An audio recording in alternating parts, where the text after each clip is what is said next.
tu es dommage pour eux, ni de représentation quelconque, des choses qui sont en haut, dans les cieux, en bas, sur la terre, et qui sont dans les eaux, plus bas que la terre. Tu ne te prosterneras point devant elles, et tu ne les serviras point. Car moi, l'Éternel, ton Dieu, je suis un Dieu jaloux, qui punit l'iniquité des pères sur les enfants jusqu'à la 3e génération et la 4e génération de ceux qui me haïssent, et qui fait miséricorde jusqu'à 1000 générations à ceux qui m'aiment et qui gardent mes commandements. Amen. Ça arrive au chapitre 6, au verset 6, et non à partir du verset 7. On continue dans la même vague. Tu ne prendras pas le nom de l'Éternel ton Dieu en vain, car l'Éternel ne laissera point imprimer celui qui prendra son nom en vain. Maintenant au verset 8. Tu donneras du repos pour le sanctifier. Tu travailleras 6 jours et tu feras tout ton ouvrage. Mais le 7e jour est le jour du repos de l'Éternel, ton Dieu. Tu ne feras aucun ouvrage, ni toi, ni ton fils, ni ta fille, ni ton serviteur, ni ta servante, ni ton bétail, ni l'étranger qui est dans tes portes. Car en 6 jours, l'Éternel a fait les cieux, la terre et la mer, et tout ce qui est contenu. Et il s'est reposé le 7e jour. C'est pourquoi l'Éternel a béni le jour du repos et l'a sanctifié. Maintenant, au verset 12, le changement de dispensation. Au verset 12, honore ton père et ta mère, afin que tes jours se prolongent dans le pays que l'Éternel ton Dieu te donne. Tu ne tueras point, tu ne commettras point d'adultère, tu ne déroberas point, tu ne porteras point de faux témoignages contre ton prochain, tu ne convoiteras point la maison de ton prochain, tu ne combattras point la femme de ton prochain, ni son serviteur, ni sa servante, ni son bœuf, ni son âne, ni aucune chose qui appartiennent à ton prochain. Tout le peuple attendait les tonnerres et les sons de la trompette. Il voyait les flammes de la montagne fumante. En ce spectacle, le peuple tremblait et se tenait dans l'éloignement. Amen. On va aller dans Matthieu.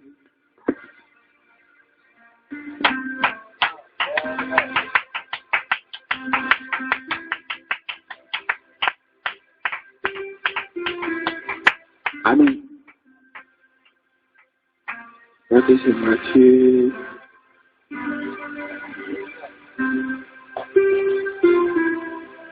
Matthieu chapitre 19.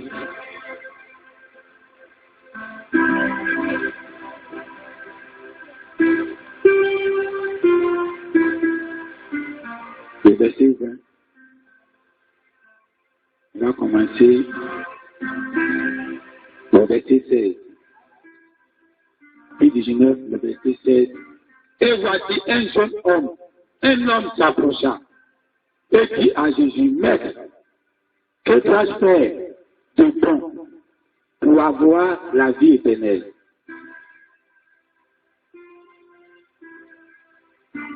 Il lui répondit, pourquoi m'interroges-tu sur ce qui est bon? Un seul est bon. Si tu veux entrer dans la vie, observe les commandements. Lesquels? Lui dit-il. Jésus lui répondit, tu ne tueras point, tu ne commettras point d'adultère, tu ne déroberas point, tu ne diras point de faux témoignages, honore ton père et ta mère, et tu aimeras ton prochain comme toi-même. Et le jeune homme lui dit, j'ai observé toutes ces choses, que me manque-t-il encore? Jésus lui dit, si tu veux être parfait, va vends ce que tu possèdes, donne-le aux pauvres, et tu auras un trésor dans le ciel, puis viens et suis-moi. Amen. Que le Seigneur achète cette bénédiction à la parole. On peut s'asseoir. Amen. qui veut être parfait.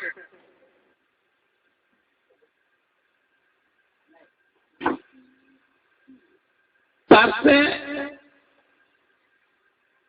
la couleur blanche, c'est une couleur à problème. Parce que lui se passe très rapidement. Une petite saleté, on voit ça de loin. Alors, difficile pour le garder sans tâche. Il faut quelqu'un qui soit propre de nature.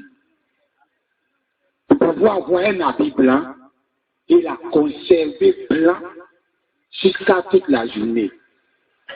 Alors, celui qui ne se fait pas confiance, il porte des habits de couleur. Amen. Là, tu n'as pas de bataille. Si tu as mangé qu'il y a un peu de sauce qui est tombé dessus, on ne peut pas remarquer. Amen. Donc, quand on vient être parfait, là, il y a problème. Pas être parfait, c'est quelque chose qui est sans tâche, qui est niri. On voit ça propre. On voit ça comme la perfection. Il n'y a rien qui manque dessus. Amen. Alors, pour être parfait, chez un homme riche, elle venait demander à Jésus, qu'est-ce qu'il lui faut pour aller au ciel? Il y a un commandement pour tout le monde. Nous tous, depuis on est né, on connaît les commandements. Il ne faut pas voler, il ne faut pas tricher, il ne faut pas convoiter, tout ça on connaît. Si c'est sa vie qui est à la maison, il va aller au ciel. Lui, il est là-bas, mais il connaît qu'on ne peut pas voler. Il sait qu'on ne peut pas tuer. Il sait que ce n'est pas bien de mentir. Tout ça, lui, il sait. Le jeune homme riche, depuis il est né, sa maman lui a enseigné ça. Il a grandi dans ça. C'est la moralité. Il ne faut pas faire du mal, c'est la moralité. Au nom de ton père et ta mère, c'est normal. Amen.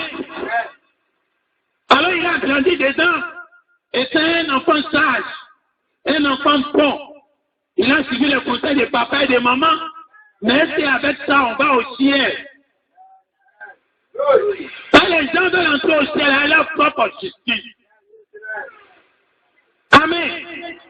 Non, moi j'ai un tel comportement parce que je dois être bon. Mais est-ce que c'est ça que Dieu te demande? Amen. Un bon, chaque lundi, il doit gêner. Ça, c'est ta propre justice.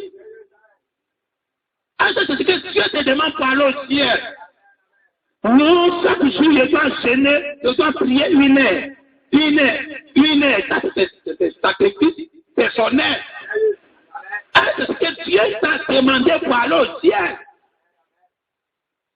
Non, moi, quand comme ça, ma femme et moi, on ne se touche pas, on fait les grèves des femmes et des garçons, on doit se consacrer, on doit faire ceci et cela. Ça, c'est ta propre justice. Amen. C'est ta propre justice. Si tu vois que tu dois gêner pendant un mois, c'est ta justice. Tu vois ça dans ta tête. Tu te dis que c'est le comportement que tu dois faire. Pour que tu sois bien sur la terre. Quand tu seras devant les gens, tu ne peux pas t'en cacher. Tu dis que mais moi, je fais des pieds, c'est ça que tu fais. Moi, toute la vie, j'ai plus de 22 à 6 heures du matin. Est-ce que ça tu fais? Moi, je gêne 2 semaines sans boire de l'eau. Est-ce que ça tu fais? Moi, je n'ai jamais menti. Mais ça, tu mens. Donc, tu peux te penser de tout ça. Amen. Et les jeunes hommes riches, il était conscient qu'il était bon. Mais tous ces consignes-là, il péchait. Donc il s'est dit que c'est certainement l'homme de Dieu qui passe. J'ai eu pensé que c'est un homme de Dieu. Tout le monde était impossible. Mais moi, il sait que c'est un homme de Dieu. Donc si je fais celui, il va bien parler de moi. Il est parti croiser Jésus. Il est parti tout confiant. À beaucoup de gens. Parce qu'il se voyait en lui qu'il était bon. Il avait sa propre justice. Et c'est comme ça que chacun de nous a sa propre justice. Et il se voit bien Amen. Et le parti trouvé Jésus. Jésus lui a répété le même chose qu'il faisait à la maison. Il était heureux que je fais tout ça. Qu'est-ce qui me manque? Jésus pouvait dire, mon rien te manquera à la maison, toi tranquille. Le ciel est ouvert. Jésus pouvait dire ça, mais ça ne s'arrête pas là. Dis Amen. Tu sais, les 10 commandements, on n'a pas la crainte. Les 10 commandements. Nous sommes dans l'état de la connaissance. Donc il faut avoir la connaissance pour savoir sur quoi tu as dit. Dieu a donné 10 commandements pour aller sans autant les Satan. Sinon, ce n'est pas 10 commandements. Dis Amen. Tu sais, quand ton portable est là sonné, quand tu entends le bruit du portable, tout le monde entend le bruit du portable. Mais quand tu vas décrocher, c'est que maintenant la personne va parler dans le portable, ceux qui ont entendu le bruit n'entendent pas. Quand Dieu a commencé à parler à Moïse, les gens qui étaient au dehors, ils entendaient le bruit du portable. Il dit, mais ta sonne en colère. Mais c'est que Dieu disait à Moïse, les paroles qu'il lui disait, et il n'entendait pas. Vous pouvez venir à l'église. Tout ce qu'on est là parler, c'est le bruit du portable. Les gens sont assis à la maison. Ça peut entrer dans leur maison, c'est le bruit du portable. Dis Amen. Mais c'est que Dieu va te communiquer en ton cœur. Même ton voisin ne va pas entendre. Ce qu'il est là dit, que le nom dit qu'il n'a pas dit. Ce que tu vas entendre dans ton cœur, même ton voisin ne va pas entendre. Dis Amen. Il a dit 10 commandements. Mais quand on voit les premiers 4 commandements, tout résumer à la même personne. Je travaille 6 jours, ne fais pas de sacrifice, ne pas tout Dieu devant ma face. Il faut respecter le jour du sabbat. Il faut péter tous les 4 premiers commandements. Ça revient à la personne de Dieu. Amen. Or, quand nous entendons le Nouveau Testament, nous voyons que Dieu dit qu'il a 7 vertus. Est-ce que dans les 7 vertus, le premier arc est la foi, la vertu, la tempérance, la patience, la connaissance, la piété, l'amour fraternel. Dis Amen. Donc Dieu travaille les 7 esprits. Or là-bas, il parle des 10. Or quand on va résumer, on va voir que c'est les 7 esprits qui sont dans les 10 commandements. Dis Amen. Tout le premier commandement, où il parlait de lui-même, c'était la foi en Dieu. Dis Amen. Ça, c'est la foi. Après la foi en Dieu, il dit au nom maintenant ton père et ta mère. C'est le changement de dispensation. Quand on dit dans la foi, on va dans les vertus. Au nom de ton père et ta mère, pour que tu aies la puissance, pour que tu vives longtemps, pour que tes fruits te prolongent. Or, ici à l'église, vous avez le père spirituel, le parent spirituel et les enfants spirituels. Si vous allez accepter la parole de Dieu, vos jours seront longs. Comme Dieu a dit ça à Job, tes jours seront grands. Donc, tu ne pourras même pas compter. Tu seras dans l'éternité. Tu auras une vertu. Et que ton vertu, c'est la puissance. Si ta mère, partout tu vas passer, tu connais ton père, ta mère sur la terre ici, partout tu passes, il y a une puissance qui t'accompagne. Cette puissance, c'est le bonheur. Tu réussis là où les autres échouent. Ceux qui échouent leur maman, qui échouent leur papa, là le concours qu'ils ne vont jamais gagner. Mais ceux qui se prient, puis ta mère. Il y a un musulman qui est venu nous voir à la maison qu'on était encore à Abidjan. Nous a expliqué, il est venu avec sa femme. Il y avait un discours entre lui et sa femme. Et il a dit, lui, dans la maison de ses parents, sa maman était toujours soumise à son papa. Tout ce que son papa faisait, sa maman ne prononçait jamais. Même elle avait des rivales, mais sa maman supportait tout. Et chaque fois sa maman disait, je fais tout ça pour que vous, mes enfants, vous réussissez. Pour que partout vous allez partir, la réussite vous accompagne. Et aujourd'hui, il a voiture. Il a tout ce qu'un homme en a besoin. Quand quand tu vas regarder, tu vas traiter ça de maraboutage. Mais ce n'est pas forcément maraboutage.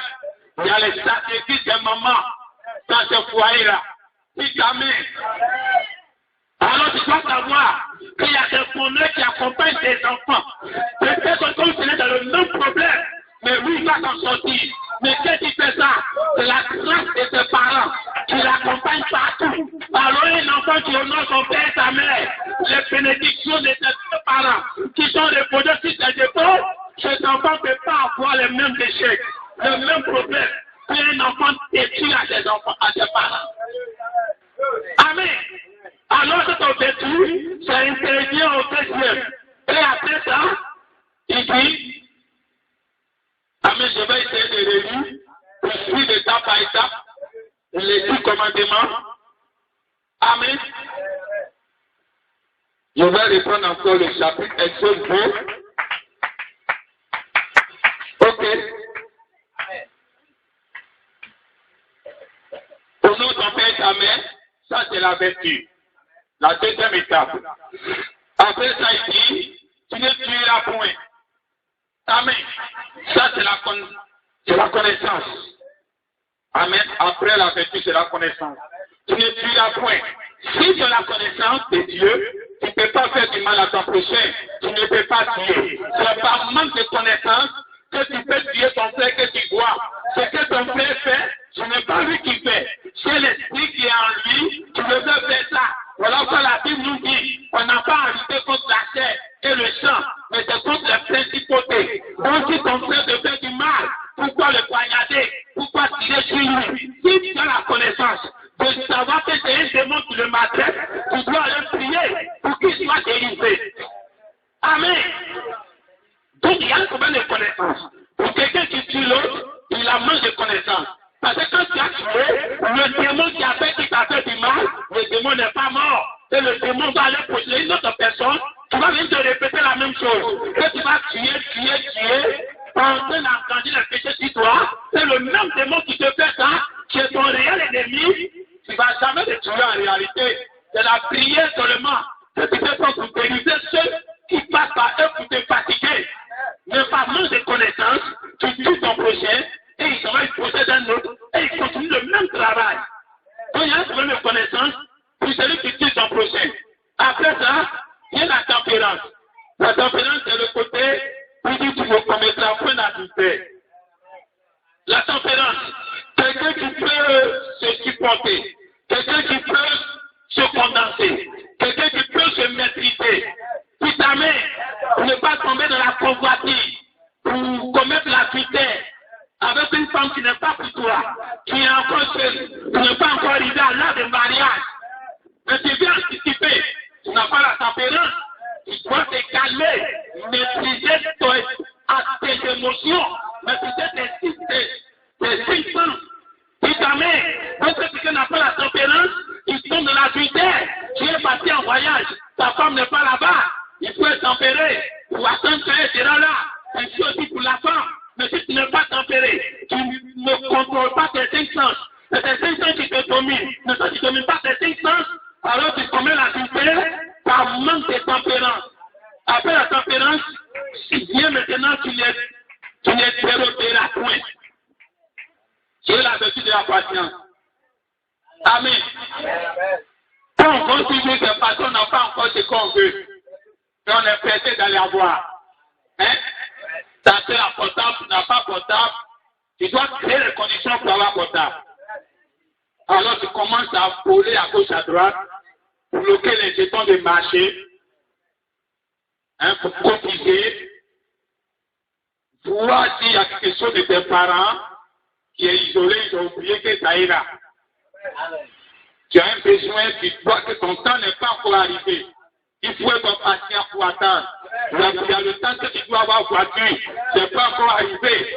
Si tu es pressé, tu vas aller voler. Dans le temps d'avoir moto, ce n'est pas encore arrivé. Si tu es pressé, tu vas aller voler. Dans le temps d'avoir un vélo, si tu es pressé, tu vas aller voler. Mais dis-toi, il faut être calme. Il faut savoir que ça, c'est là son temps. Donc il faut être patient. Si tu n'es pas patient, tu vas voler. Quelqu'un qui ne sait pas attendre, il vole. Amen.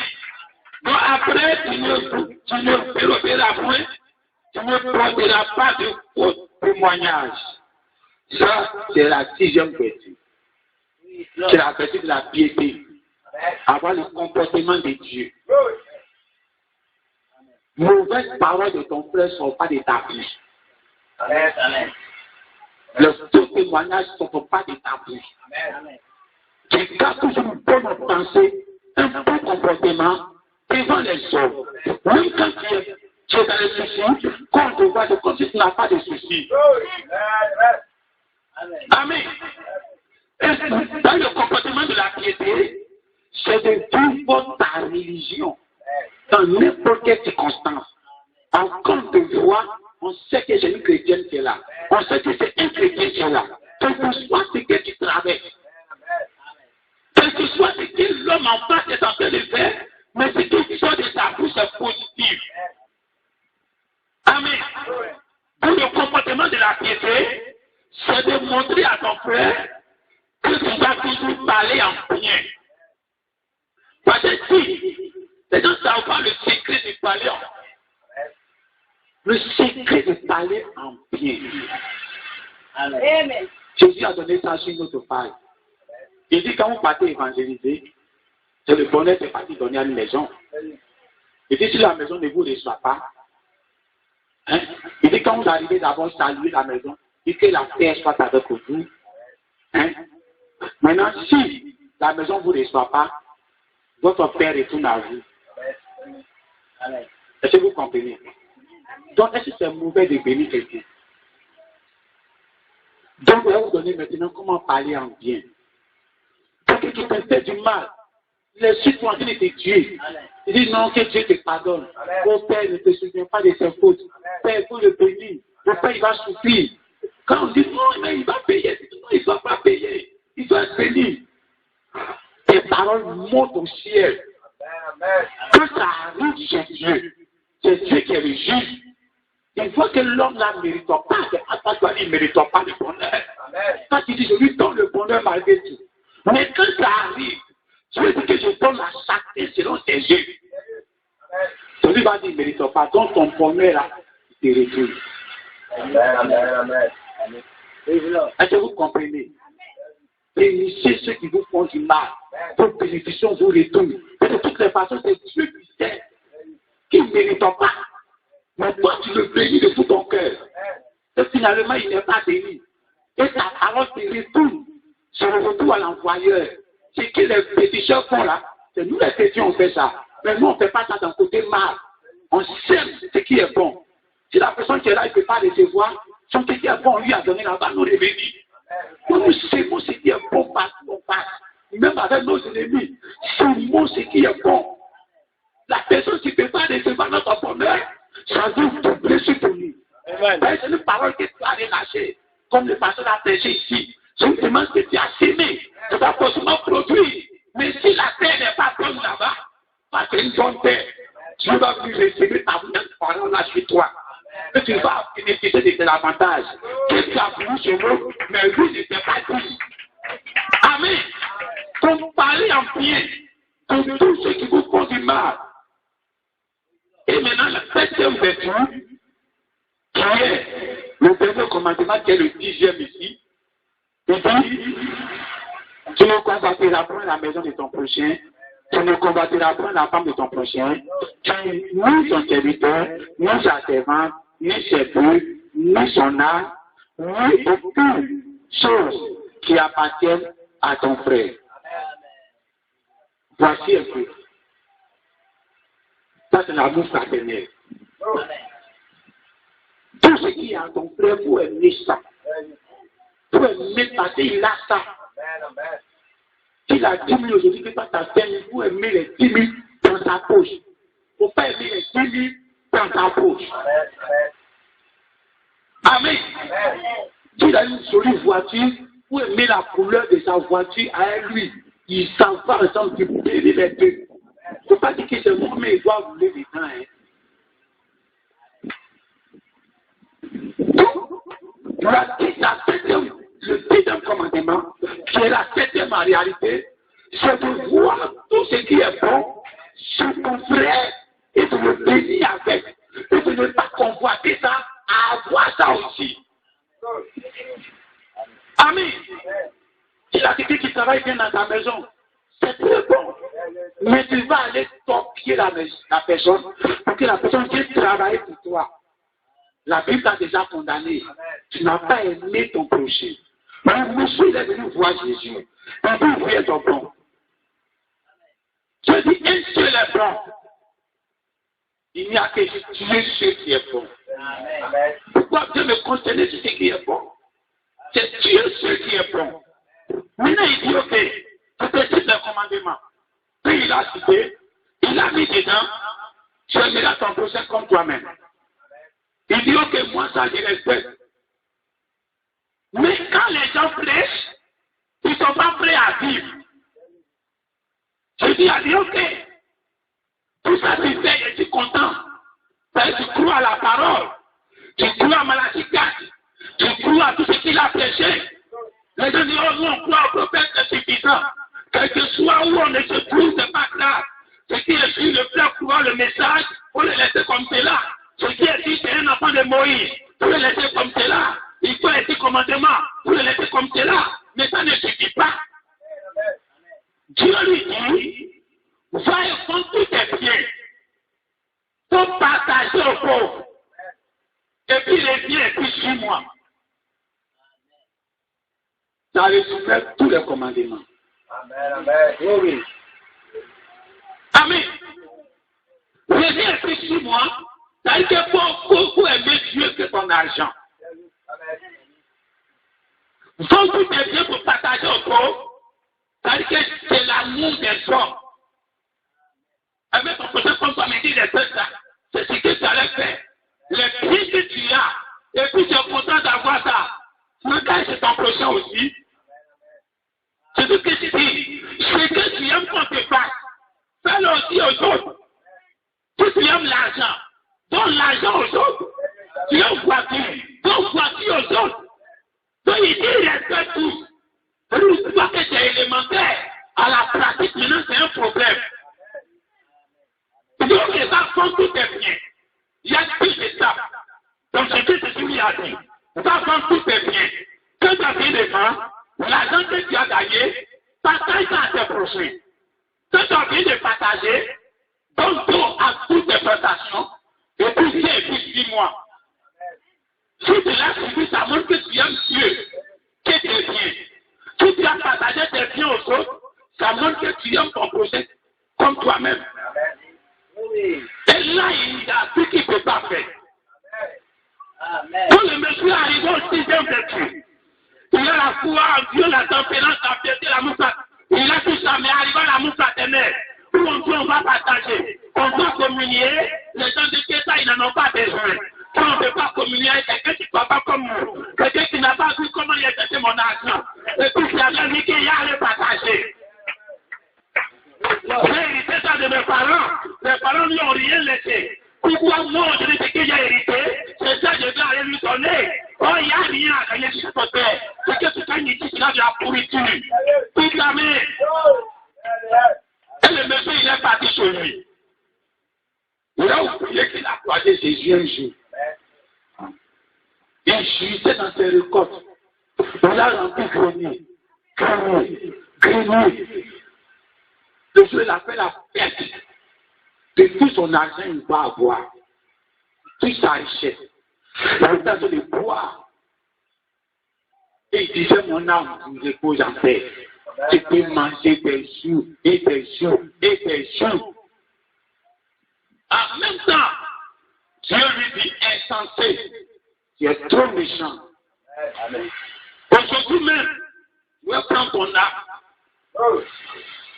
Et il est mort. Il est en enfer aujourd'hui.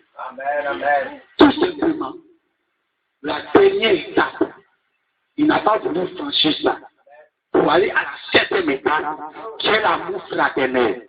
C'est un homme bon, mais il faut aller au-delà des bons. Si tu veux être parfait, dis ta main. Et pour être parfait, il y a des sacrifices. Quand Jacob était sorti de sa maison, en fuyant son frère, arrivé au désert, La nuit l'a trouvé pendant la route. Avant tout était vide. Il se mit dans un coin, il va dormir dans la rue, dans le désert. Il a pris un caillou pour mettre sa tête sur lui. Vous voyez que la vie n'est pas facile. Toi, tu mets sur fond pour dormir. Lui, il a pris son frère. Il avait tous ces rochers cailloux.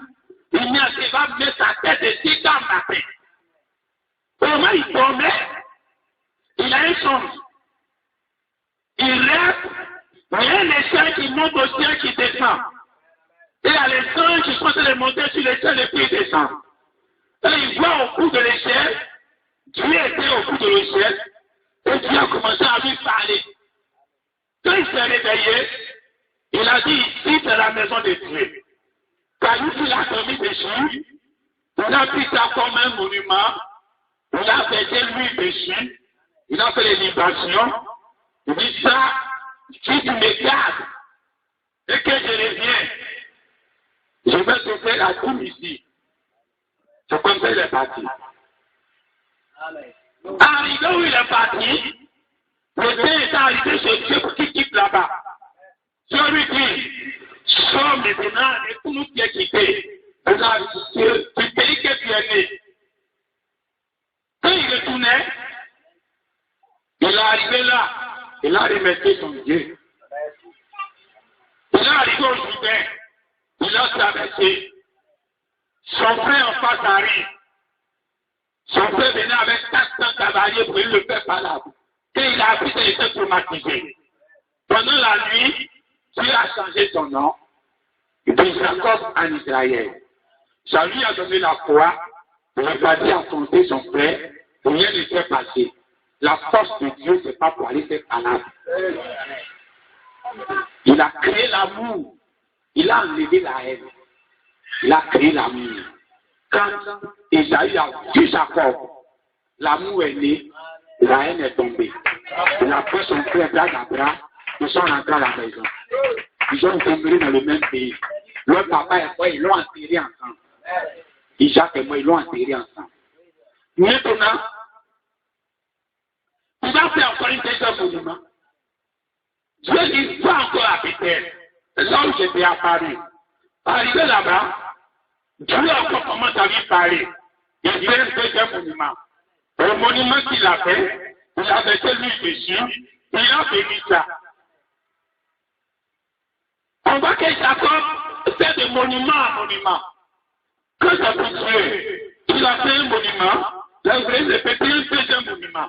En répétant le deuxième monument, il n'a pas allé verser lui sur le premier monument, il a versé lui sur le deuxième monument. Là où Dieu venait de lui parler. Et il dit, c'est la maison de Dieu. Alors il a appelé ça encore Bethel. Est-ce que vous comprenez? Si c'est un esprit villageois comme nos parents ont ici, il va aller se retrouver là où il a mis son premier monument. Même si Dieu lui a parlé ici, il va retourner forcément à l'étape du premier monument. Est-ce que vous comprenez? Quand Moïse était sorti à le peuple dans le désert, pour que le peuple puisse vaincre l'ennemi, Moïse a levé des yeux là au ciel. Il était fatigué, ils ont mis une pied en bas de lui, il s'est assis. Quand il descend, les Amaleks, ils tuaient les Israélites. Quand ça même monte, les Israélites tuaient les Amaleks. Donc,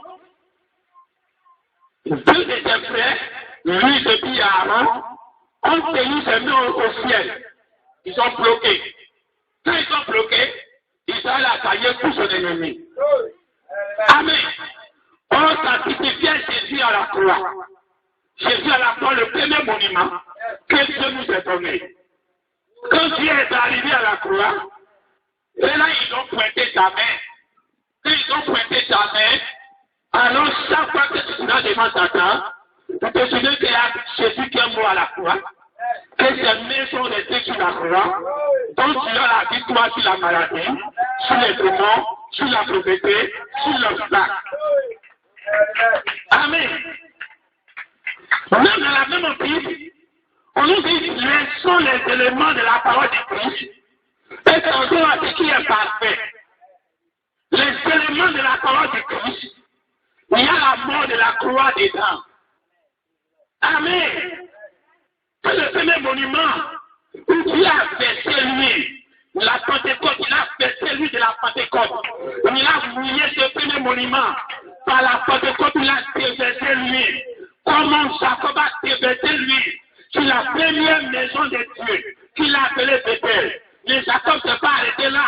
Qui aussi ne va pas s'arrêter là. La parole de Dieu pardonne ce qui est parfait. Et au temps de la fin, les 7 anges qui sont typifiés dans les 10 commandements que tu as répété, les 7 vertus, tu les envoies au temps de la fin. Et dans toutes les prières, 1903, le premier ange, le deuxième ange, le troisième ange, parfait, hein? Comment on devient parfait? Comment on devient parfait? Quand on est, on a 7 défauts. Alors Dieu va remplacer les 7 défauts. On n'a pas la foi en Dieu. Dieu nous envoie une première vertu pour remplacer le trouble à la foi en Dieu. Mais là encore, il y en a 6 encore, on va remplacer. Quand on prie, Dieu n'exauce pas. On croit en Dieu de la puissance. Alors on passe à l'étape 2 de la vertu. Pour que partout où on se trouve, il y ait une influence. Pour que ce qu'on veut, on l'obtienne. Alors, la nature d'échec, la nature de pauvreté, la nature d'abandon à des situations où on va compliquer, on abandonne. Cette nature-là, qui change à une vertu en nous, qui donne la cette foi, qui donne une puissance, pour qu'on va régner maintenant sur tout ce qui nous appartient. Tout amen. Et après ça, il voit qu'il y a un problème de tempérance, de connaissance. On n'a pas la connaissance en Dieu. On ne connaît même pas Dieu. Alors que nous avons la connaissance. Dieu est en train de pousser les trous. Donc on est à cette trou que Dieu va venir pousser. Il pousse, il pousse, il pousse, il pousse.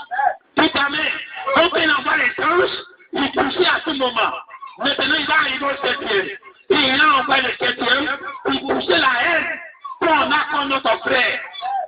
Quand quelqu'un nous fait du mal, on ne peut plus supporter. Quand Dieu vient pousser ça, quand Dieu te fait du mal, tu le bénis. Quand Jésus était sur la croix, ceux qui l'ont fait du mal, il les a bénis en retour. Amen. Alors le 26 février 1963, tous les 7 anges qui typifient les 7 esprits de Dieu, ils sont venus. Quand ils sont descendus, ils ont créé un monument. Ils ont formé le visage de Jésus au ciel. C'est un monument. Est-ce que ce monument est arrivé? L'officiation du Saint-Esprit. Parce que c'est eux le Saint-Esprit. Amen. C'est eux le Saint-Esprit. La Bible dit que sont les 7 esprits de Dieu. Les 7 esprits de Dieu envoyés sur toute la terre. Alors, ce sont les 7 esprits.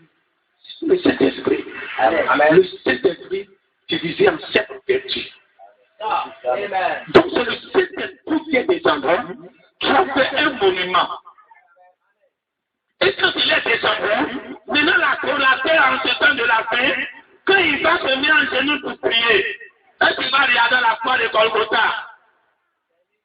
Amen. Il faut avoir le comportement de Jacob. Jacob savait qu'il avait un premier monument. Où là-bas il y avait échelle, où Dieu était en haut, où il a versé le premier lit, et il s'en va dans le même endroit. Dieu lui parle encore. Cette fois-ci, il voit que ce n'est pas le même côté. Il fait encore un autre monument. Un autre monument, il ne dit pas que je vais aller adorer sur l'autre, il dit je dois adorer ici. Alors, si tu as dans l'esprit de Jacob, tu dois savoir que maintenant l'adoration a changé. La manière de voir a changé. La puissance a changé. La puissance a grandi. Parce qu'à tu devais croire ce que Jésus a fait. Amen. Quand Jésus ressuscitait la mort, il regardait qui? Tout ça, quand tu vas regarder à la croix, c'est mécanique. Hein? C'est mécanique. Hein? Comme les Africains, ils aiment le truc alpha. Donc c'est du fétichisme. Ils aiment ça, hein? Donc ça, le marabout prospère ici en Afrique. Tu connais un petit canari, quand tu vois les canaris, ta foi s'élève. C'est comme un petit babaki ici. Quand tu vois ça, tu as la foi. Donc, il te donne un objet. Donc, finalement, la croix est devenue quelque chose que les gens respectent. Le premier monument. Souvent, on met dans la maison. Souvent, on peut mettre devant la chaise. Ce n'est pas mauvais. Ce n'est pas mauvais. Mais il cherche de vous donner une pensée. Il met devant la chaise. Un autre peut mettre devant la voiture. Mais Jésus, quand il devait chasser les démons, il regardait où? Il devait regarder à qui? Si aujourd'hui on a un malade devant nous, et puis on doit voir tout ce que Jésus a dit à la croix, toute ma pensée doit aller sur Jésus. Et que Jésus a dit tout à la croix. Mais quand Jésus lui guérissait, les gens ils regardaient où? Dites Amen. La croix a produit les 7 anges. Et les 7 anges sont venus maintenant. Ils ont habité dans toi, comme ils ont habité en Jésus. Donc quand tu t'arrêtes devant le démon, tu n'as plus à t'imaginer tu es ailleurs. Tu n'as plus à t'imaginer tes idoles. Tu n'as plus à t'imaginer tes situations.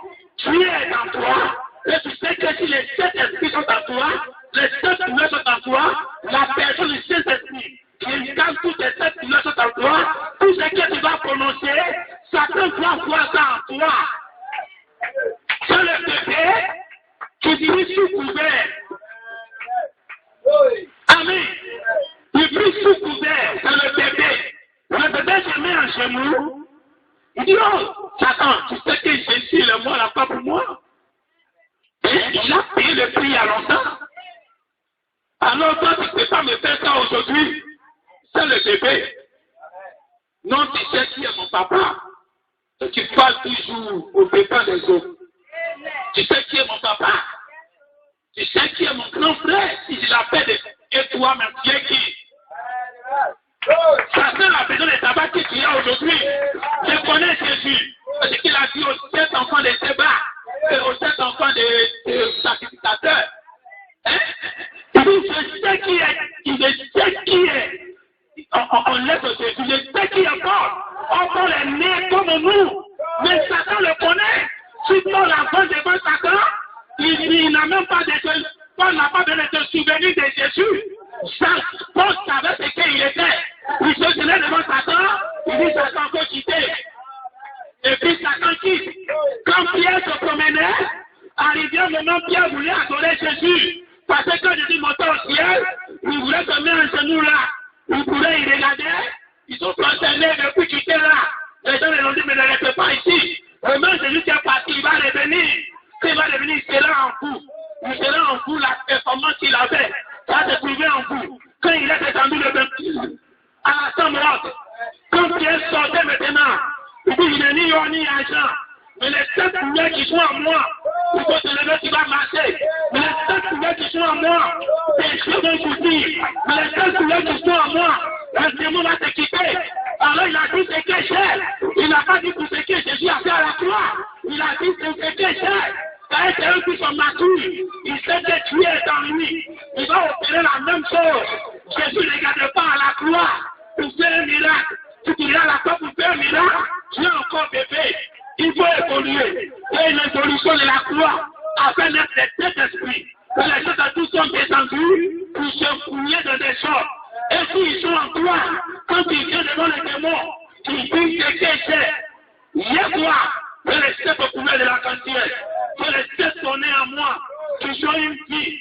Satan, il va prononcer ça de suite. Et tu vas entendre, quand tu vas fermer la bouche, même dans l'intérieur, quand il va vouloir ouvrir, Satan m'a dit que c'est trop. Attends, je vais libérer. Satan veut laisser l'homme intérieur parler. Quand tu t'en pries, il ne faut pas prier pour ne jamais fermer la bouche. Que le prophète dit. Puis quand tu pries, tu te sais, attends la réponse. Pas les gens croient que Dieu va les répondre. Hein? Je veux te dire, ok, tu as compris. Il faut te calmer. 1 jour, 2 jours, 3 jours, tu attends ta réponse. Dieu va te répondre. Sois patient. Dieu va répondre à ta prière. Si réellement ta prière est montée. Alors quand tu te mets devant, aujourd'hui en ce temps de la paix. Oui, que tu as descendu. On a descendu ça sur le dernier monument. Un monument, c'est un enfant adopté. Tu t'amènes. Un enfant adopté, c'est autant. On va terminer par ça. C'est un peu chaud aujourd'hui. On va terminer par ça. Un enfant adopté. Il y a qui a regardé dans la Bible. Que Aaron devait entrer dans le sein des saints. Il entrait une fois par an dans le sein des saints. Quand les gens du message confondent, ils disent que nous sommes dans le millénium. Dans le sein des saints, le prophète Balaam dit que c'est introduit le millénium. Et ce qui est vrai, parce que actuellement, vous avez écouté ici, que nous aidions, on distribue les 1000 ans ici. Donc, nous sommes dans l'introduction du millénium ici. Donc, si on fait on dit nous sommes dans le millénium, parce que déjà, ça y est en nous. En même temps, quelqu'un comprend que dans ce type de maladie, où il y a la guerre partout, il a déclaré que nous sommes dans le millénium déjà. Et il dit le millénium. Quand j'ai demandé à un, il te promène avec quel lion? Là, le peuple dans le se promenait avec les lions.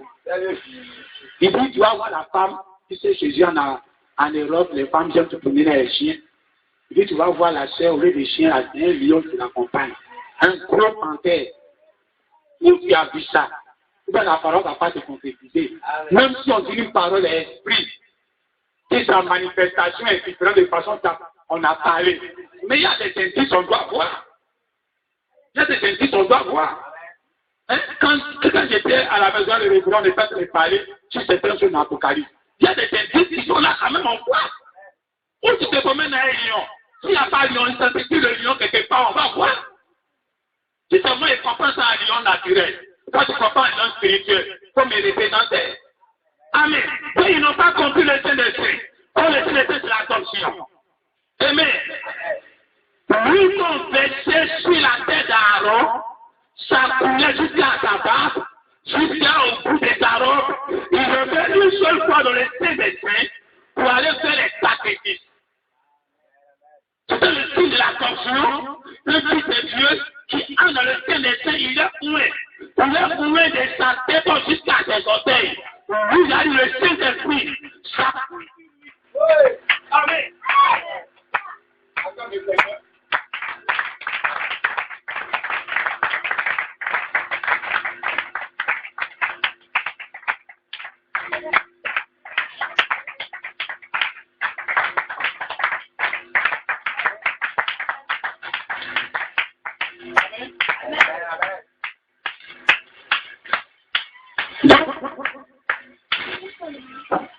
Depuis il est entré dans le sein des saints, ça symbolisait un fils adopté. Pour le sein des saints, c'est un fils adopté. Pour le fils adopté en Jésus, c'était le sein des saints à la première étape. Pour le fils adopté en Branham, c'était le sein des saints à la deuxième étape. Alors le sein des saints à la deuxième étape introduit plusieurs saints des saints. Amen. Parce qu'au temps de Jésus, il devait produire plusieurs saints des saints, mais les qui venaient de naître n'étaient pas encore en maturité, mais regardez déjà, il était déjà changé. Mais Dieu a bloqué la rétention de la chair. Le rachat de la chair, il a bloqué ça. Parce que le rachat de la chair n'a pas de passer à la fin. Dieu réclame même nos souffrances. Dieu réclame même la chair même qui est née dans le péché, Dieu réclame ça. Amen. De ce côté, ça appartient plus à Satan. Satan ne peut pas dire que c'est pour moi la chair. Dieu réclame ça à la fin des temps. Ton mari, ils avaient tout en eux, mais tu ne peux pas avoir l'adoption physique. Mais nous, en notre temps, quand le livre de la rédemption descend, le rachat de la chair est fait.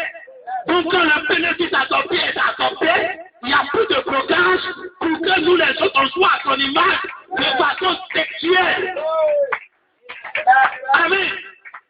Si on prend le premier fils adopté en fait de Jésus, qu'il a quitté la terre, regardez ceux qui ont fait après lui. Ça, c'est pas ça pour Jésus. Mais ils n'étaient même pas encore adoptés dans la chair. Le rachat de la chair n'était pas encore demandé. C'était pas fait. Mais regardez ce qu'ils ont fait. Ils avaient l'esprit de Dieu en eux. Ils avaient les chefs en eux. Mais la chair bloquait certaines choses. Amen. Bon, en ce temps de la paix, rien ne bloque après le pédophile puisse adopter. Voilà pourquoi, déjà en 1974, tu avais dit à Coleman, la guérison d'une fille dans l'église est ainsi de ton adoption. Depuis 1974. Depuis 1974, tu avais programmé l'adoption de Coleman. Donc, quand l'église sur la mêlée a commencé, dans les années 2010, les gens trouvent que c'est Julien Fenech qui est venu créer ça. Donc, c'est depuis 1974 que tu as dit la guérison des personnes dans l'église est le signe de ton adoption. De l'adoption. Mais si lui a dit ça, et qu'aujourd'hui le couple l'a dit qu'il a été adopté, c'est que cette parole de Dieu n'est pas accomplie. Mais puisqu'ils ont rejeté l'écriture sur la muraille, ils sont obligés de tout rejeter. Parce que quand ils sont adoptés entre le lieu des déchets, ça veut dire que tout ce qui fait de l'écriture du Seigneur, même quand ils s'attachent, ils s'attachent des déchets, parce qu'il y a des clochers qui sont sur lui. Et ces clochers-là, ça pas qui fait le pas. Même s'il est en train de danser, ça fait tinter à l'éternel. Même quand il fait marche arrière, il est là à adorer Dieu. Tout ce mouvement adore Dieu. Alors on va se tenir debout.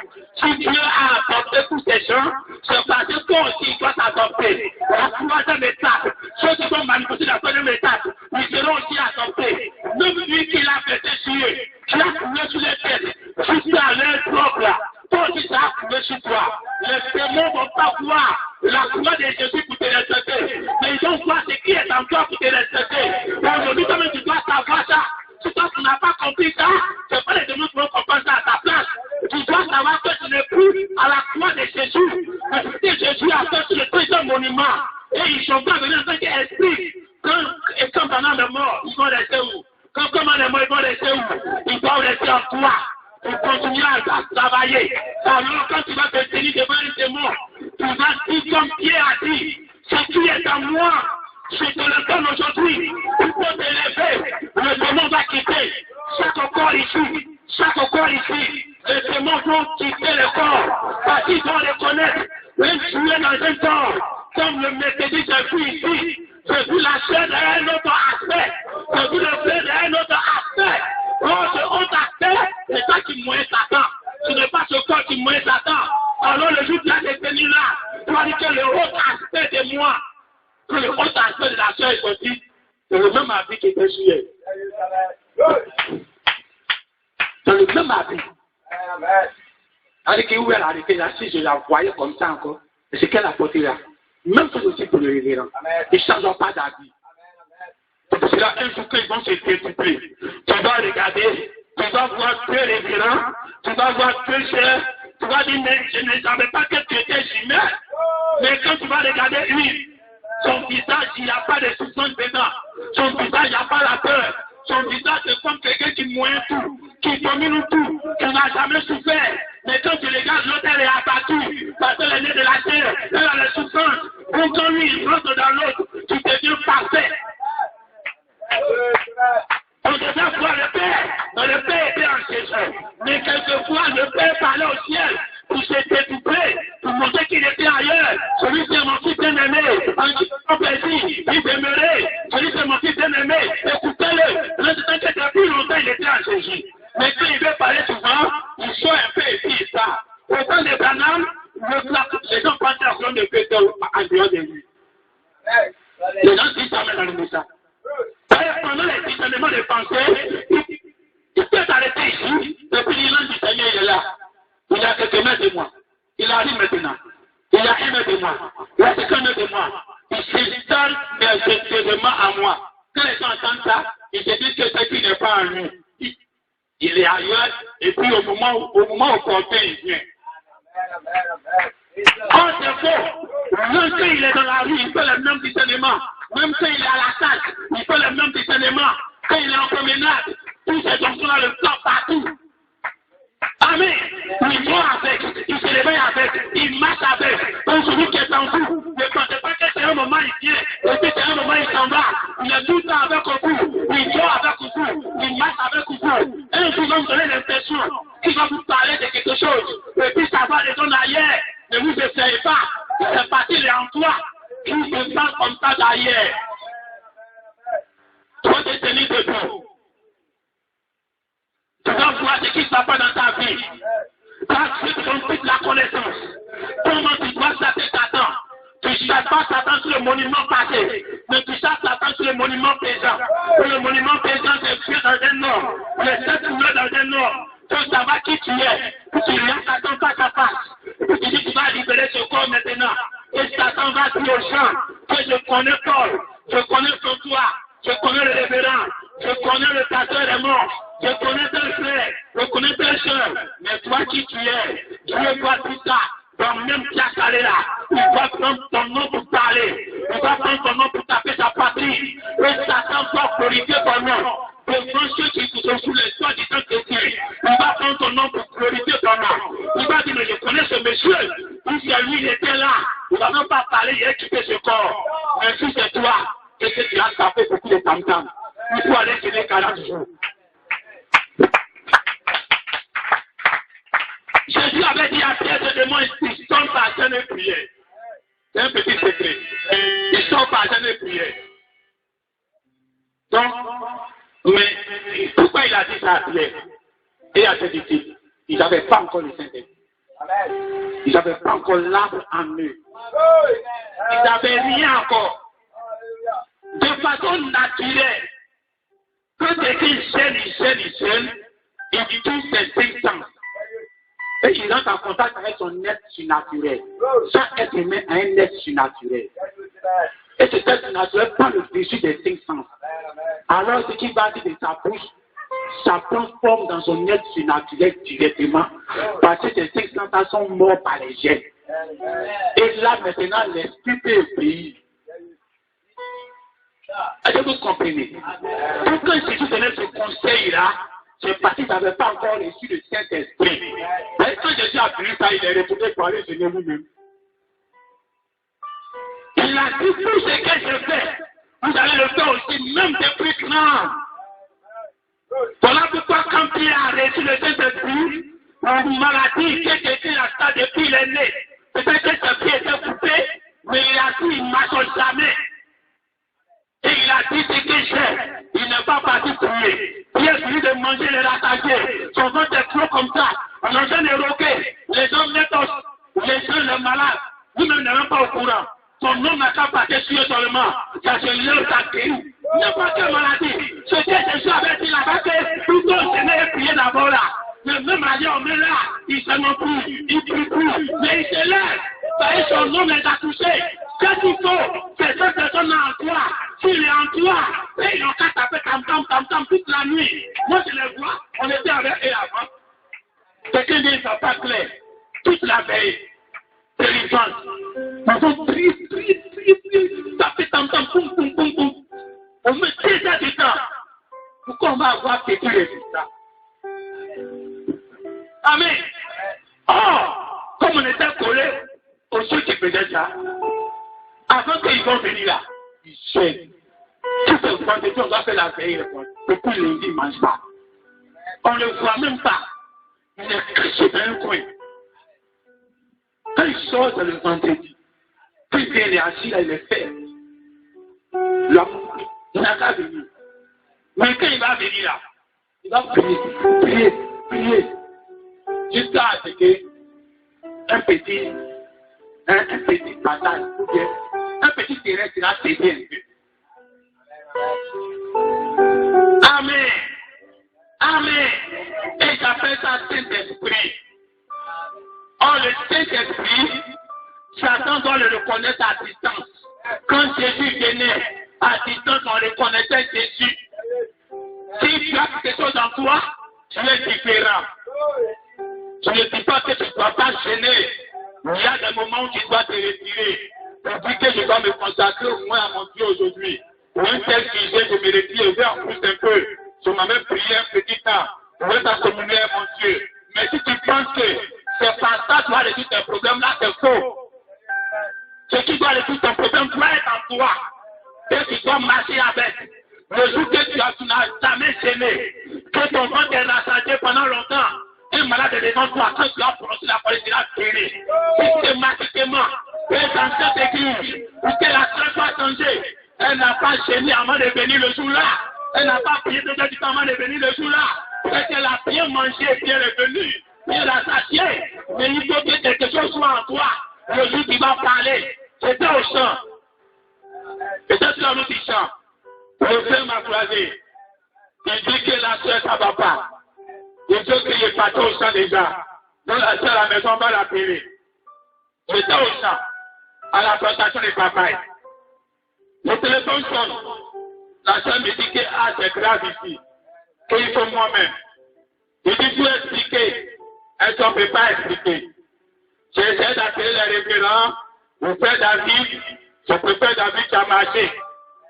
L'autre, il est parti, c'est la même chose. On dit comportement moi-même. Je ne sais pas ce qui m'attend. J'ai pris la moto. Je suis arrivé là-bas du champ directement. Je pouvais arriver à la maison, à aller prier 2 heures du temps avant qu'il ait venu. Ou bien comme il est mangé depuis longtemps, je n'ai pas donné. Je ne sais pas ce que j'ai fait. Je suis arrivé là-bas. Il montait le bilan. On dit la chose est couchée. Elle ne bouge pas.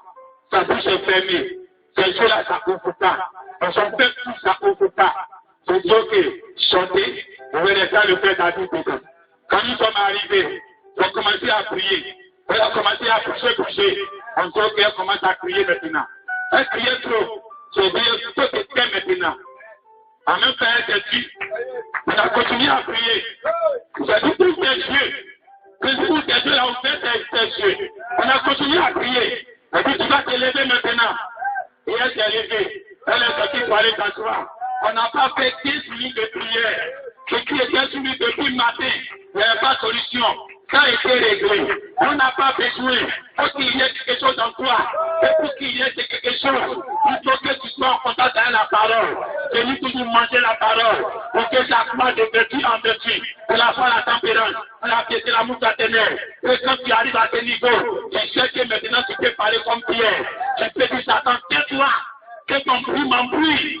Et puis il va te taire. On va fermer les yeux. Tu vas regarder ce qui ne va pas dans ta vie. Dieu t'a donné toute la connaissance. En ce temps de la vie, il dit par la faute de connaissance, on peut périr. Et c'est cette faute de connaissance qui t'a donné pour tomber ce vie. Alors tu vas prier. Tu vas vouloir maintenant. Tu vas prononcer la parole. Sur ce que tu veux que ça arrive. Et ça va arriver maintenant. Prenons ensemble. Oh Père Céleste, Jacob s'est levé un peu matin. Et il a vu qu'il y avait une maison. Il a fait un premier monument. Il était la croix de Jésus. Et encore, il a fait un deuxième monument. Et c'est là qu'il a versé lui, qui est au bord de la paix, où se venaient les 7 anges, qui ont commis le visage de Jésus, qui se sont incarnés, un fils adopté sur la terre, où tout le monde était sur lui, et dans le sein des saints, en train de marcher au milieu des hommes. Le sein des saints, révélé parmi son peuple, le tabernacle de Dieu, le peuple dans son peuple. C'était un homme qui marchait en plein milieu de nous. Et cette fois-ci, le rachat de la terre a été fait. Il n'y a plus de blocage. Alors tout le monde est dans cette rédemption, est dans ce changement de corps. Alors ces enfants ici, ils sont cette promesse-là. Cette promesse est dans leur corps aussi aujourd'hui. Car le rachat, au lieu de la rédemption, est venu pour rédempter la chair qu'ils ont ça. Ils ont rédempté, sont rédemptés actuellement. Alors Seigneur, ce qui te demande aujourd'hui, quelle que soit la maladie, quel que soit le problème, quel que soit l'obstacle, quel que soit ce qui le bloque, aujourd'hui même, tu dois rayer ça, tu dois rayer la maladie, rayer la pauvreté, rayer le blocage, pour les quatre identités, que Satan avait fait, que chaque fois que l'ennemi esprit regardait, on voyait qu'il était avant ça sur la personne. Aujourd'hui, on va regarder l'identité de ma soeur, l'identité de ma soeur, il n'y a plus ça. Il faut rayer la maladie, il faut rayer la pauvreté, rayer le blocage, rayer tout ce qui a dérangé la personne jusqu'aujourd'hui. Et aujourd'hui, tu vas effacer cela, car le livre de vie est descendu. Et le 7 mois de la censure, ce que Dieu a dit, ce que j'ai, ce téléphone, aujourd'hui, ce qu'il a fait, est descendu, est dans des êtres humains. Alors aujourd'hui, et j'ai encore plus de maturité, car cette fois-ci, c'est la réclamation de cette chair humaine. Alors aujourd'hui, les enfants sont en train de déclarer tout ce qui est toi, à leur droit. La maladie est rayée de la part de mon frère. La maladie est rayée de la part de ma soeur. tout le blocage est rayé. Et tout ce qu'on pouvait voir, tu es dans l'identité spirituelle, tu n'es dans la joie pas aujourd'hui. C'est Satan qui a mis des chiffres pour effacer ça ce matin. Efface ça actuellement.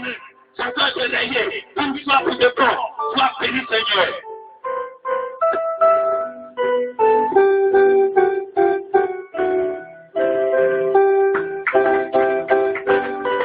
Amen, amen. Acclame la parole. Est-ce qu'on est content de tout ce message ce matin? Car le Dieu Tout-Puissant est en nous ce matin. Nous sommes des Dieu nous qui vivons. C'est Dieu qui nous en nous ce matin. Ce n'est plus moi qui vis, alléluia. C'est Jésus qui vit.